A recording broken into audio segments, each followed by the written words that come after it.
ఇక్కడనే మనము ఛాయ తాగితే గ్లాసులు మైలబడి పోతాయంట, మనము మొక్కితే దేవుడు మైల మనము గుళ్ళె కడుగు పెడితే గుడినే వెలివేస్తారంట. గాలి వీల్చి వదులుతున్నాము, గాలిని కూడా వెలిగేస్తారా? వెలిగే పొద్దున తిరుగుతున్నాము, పొద్దున కూడా వద్దంటారా? గాలికి గంగకు అంటని అంటూ మేము అంటుకుంటే మరి ఎట్లా ఉంటామని కొట్టిన దెబ్బ ఇక్కడ నుంచి ఈ పాట పుట్టింది.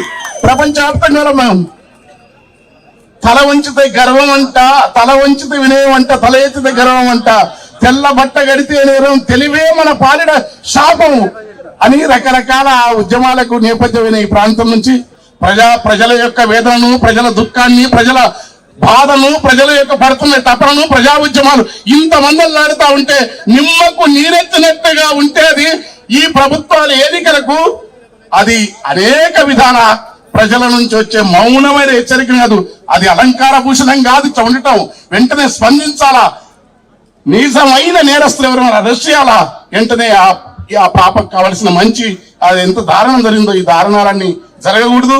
దేశవ్యాప్తంగా ఇలాంటి దారుణాలకు అనేక రూపాయలను అనేక పద్ధతుల్లో పాదు జరుగుతా ఉంది.